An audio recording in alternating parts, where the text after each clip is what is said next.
ناس كتير بتقول لي ايمن انت على طول بترشح الكاويات الغاليه زي الجي بي سي والهاكو واحنا ما نقدرش على الكاويات دي، فايه احسن كاويه اقتصاديه سعرها مناسب بالنسبه للمبتدئ ويكون ادائها كويس؟ بقالي فتره كل لما بعمل كورس الاقي الطلبه بتشتكي من جوده مكوه اللحام او كاويه اللحام.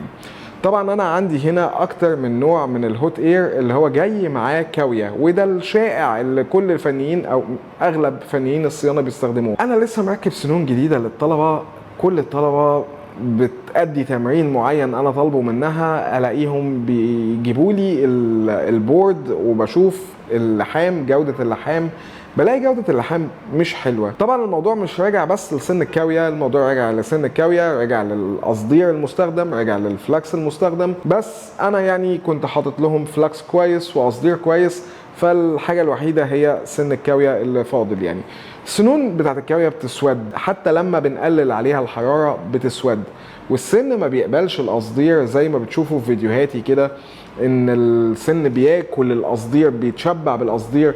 لا، تلاقي القصدير عامل كور كده وبيرفض ان هو يروح على السن، غير لما انا امسك السن ان انا انضفه كويس وان انا افضل احطه في ماده تنظيف، احط السن في ماده تنظيف وبعد كده يشتغل شويه وبعد كده يرجع يقف تاني.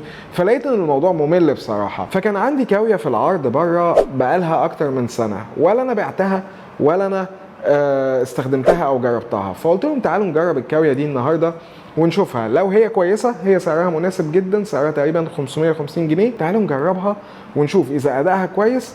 لو كويس خلاص انا هغير لكم كل الكاويات اللي في السنتر بالكاويه دي واشيل الكاويات اللي هي جايه مع الهوت اير.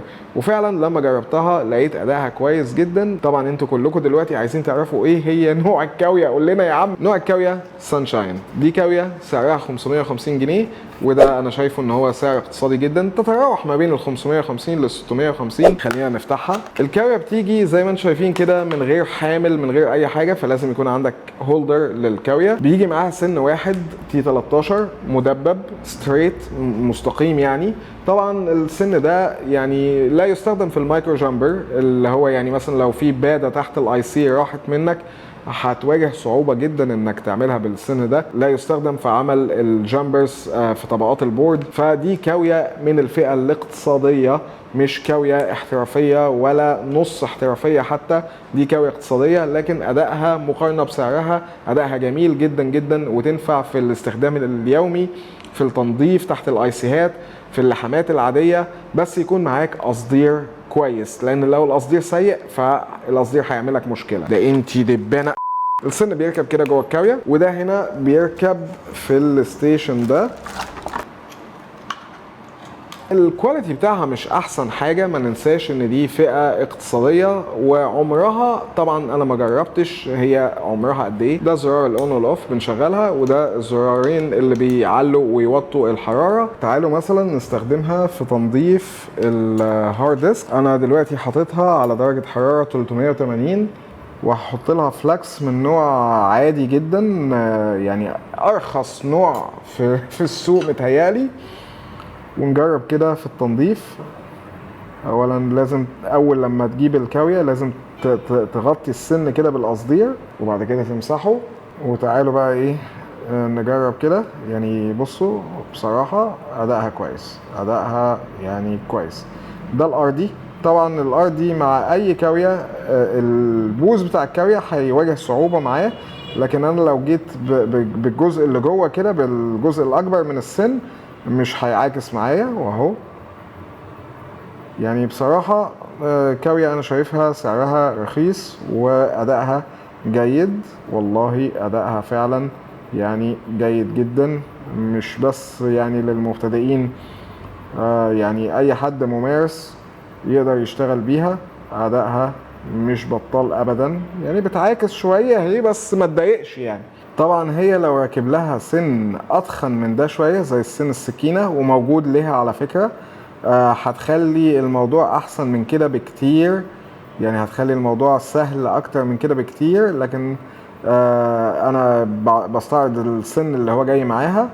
لو ركبت سن السكينه اللي هو السن العريض هيسهل الموضوع اكتر من كده بكتير. والوضع اللي انا شايفه ده انا شايفه احسن من اي كاوية مع هوت اير، يعني مش بطال ابدا. هو ده الفرق ما بين الحاجة الاقتصادية والحاجة الاحترافية. والنتيجة برضو يعني هي اوكي، بس مش اللي هي احسن حاجة.